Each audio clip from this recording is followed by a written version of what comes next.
آج کی نظم امید ضرب کلیم سے۔ امید مقابلہ تو زمانے کا خوب کرتا ہوں، اگرچہ میں نہ سپاہی ہوں نے امیر جنود۔ امیر جنود یعنی فوجیوں کا ہیڈ، سالار، لشکر یعنی فوج کا۔ مرشد اقبال فرماتے ہیں کہ اگرچہ میں نہ سپاہی ہوں نہ سپہ سالار، لیکن زمانہ حاضر یعنی موجودہ دور جو کہ مغربی تہذیب و تمدن کی وجہ سے خرابیوں کو اپنی آغوش میں لیے ہوئے ہے، اس کا مقابلہ بہت اچھی طرح کر رہا ہوں اور لوگوں کو اس کی خرابیوں سے پوری طرح جو ہے آگہی دے رہا ہوں۔ یعنی موجودہ دور کی برائیوں کو روکنے کی کوشش کر رہا ہوں اور خود کو بھی بچا رہا ہوں۔ مجھے خبر نہیں یہ شاعری ہے یا کچھ اور، عطا ہوا مجھے ذکر و فکر و جذب و سرود۔ ذکر یعنی اللہ کی یاد، فکر غور خود پر، کائنات پر اور خدا پر غور و فکر کرنا۔ جذب یعنی مستی، سرود یعنی نغمہ۔ مرشد اقبال فرماتے ہیں میں جو کچھ کہہ رہا ہوں مجھے خود معلوم نہیں، یعنی کہ یہ جو شاعری میں کر رہا ہوں یہ شاعری ہے یا کچھ اور، لیکن اللہ تعالیٰ نے مجھے اپنی یاد دے کر اپنی ذات و صفات میں غور و فکر کرنے کی نعمت عطا کر رکھی ہے۔ مجھ میں ایک مستی اور نغموی کی سی کیفیت پیدا کر دی ہے۔ میں سمجھتا ہوں کہ میری شاعری رسمی شاعری نہیں ہے، بلکہ اس میں میرے ذکر و فکر و جذب و سرود کا اظہار ہے۔ یعنی اللہ تعالیٰ نے، اللہ کے ذکر سے میرا اندر روشن ہو گیا ہے اور میرے اندر سے جو بات نکلتی ہے، جو فکر نمو پذیر ہوتی ہے، وہ کچھ نہ کچھ جو ہے وہ راز اور حقائق جو ہے وہ بیان کرتی ہے۔ وہ مرشد اقبال کا شعر ہے کہ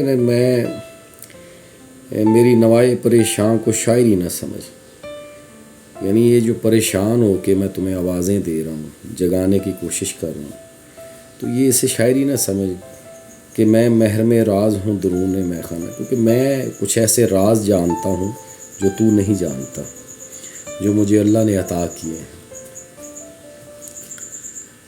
جبین بندہ حق میں نمود ہے جس کی، اسی جلال سے لبریز ہے ضمیر وجود۔ جبین یعنی ماتھا، پیشانی، بندہ ہے خدا کا برگزیدہ بندہ، نمود یعنی ظہور ہونا، جلال ہیبت، لبریز بھرا ہوا، ضمیر وجود اپنی ہستی یا کائنات کا دل۔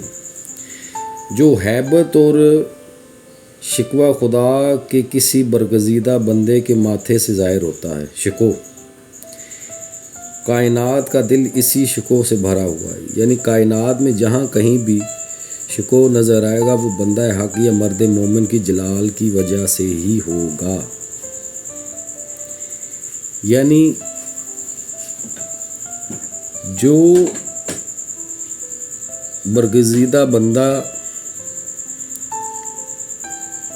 اپنی شان اور جلال میں اپنی ہستی کے ضمیر میں واحد ہوتا ہے،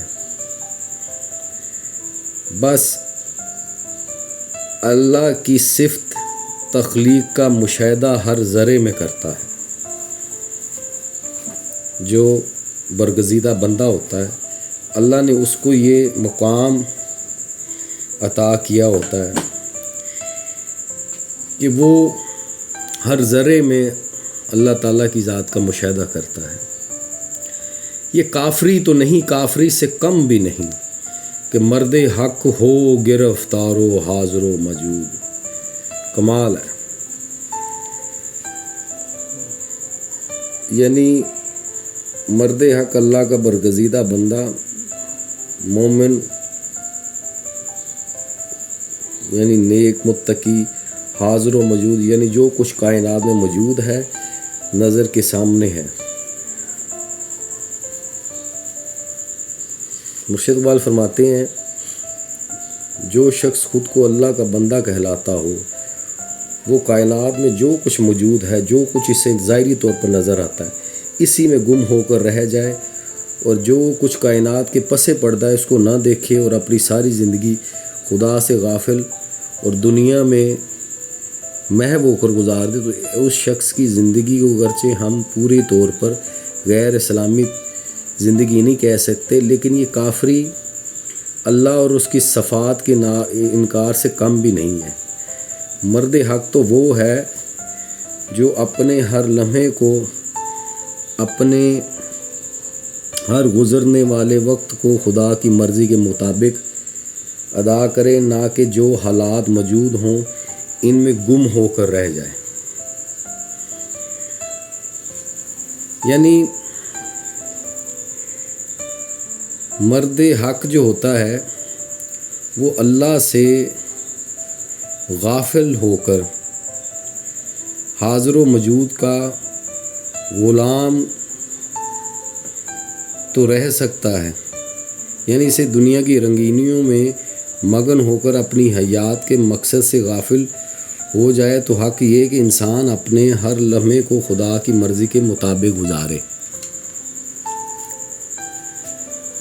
یعنی اگر اللہ سے ناواقف ہو گیا تو وہ پھر حاضر و موجود کا غلام ہو جاتا ہے، اور جو اپنے اللہ سے غافل نہیں ہوتا وہ ہر چیز کو اپنے سامنے پاتا ہے، یہ اللہ کی طرف سے اسے خاص انعام ہوتا ہے۔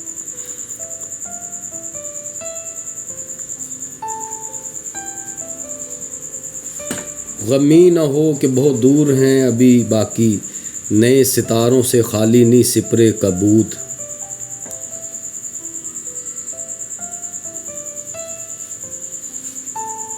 یعنی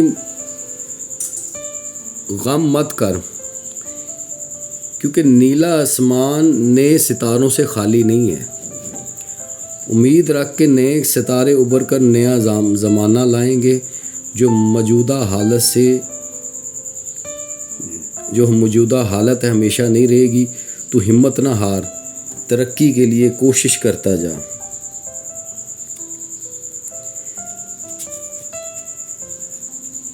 سپر کبوت کہتے ہیں نیلا آسمان۔ یعنی اگر اللہ تعالیٰ کے بندے دور حاضر میں خدا سے غافل ہو کر دنیا میں گرفتار ہو جائیں تو غم مت کر، کیونکہ نیلا آسمان نئے ستاروں سے خالی نہیں ہے۔ جس طرح پہلے زمانے ختم ہونے پر موجودہ زمانہ آتا ہے، اسی طرح موجودہ زمانہ ختم ہو کر کئی نئی زمانوں میں بدلے گا، اور اس وقت تیری فکر جذب اور سرود کی حالت ہوگی، اور مرد حق کی زمین جلال حق سے ضرور چمکے گی۔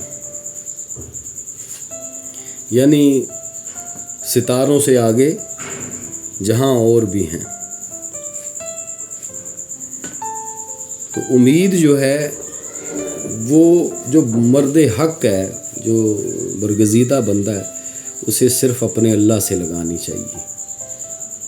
جب وہ امید اپنے اللہ سے لگاتا ہے تو پھر جو کچھ بھی ہے کائنات کے ظاہر میں ہے یا باطن میں ہے، ستاروں کے آگے ہے یا ستاروں سے پہلے ہے، جب امید کی ڈور اللہ سے بندھی ہو تو بندے کے لیے کچھ غیب نہیں رہتا،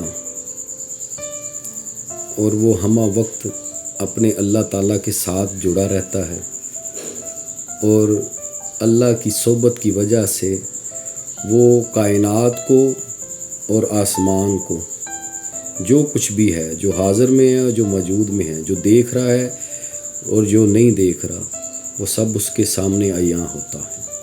شاید کہ اتر جائے تیرے دل میں میری بات۔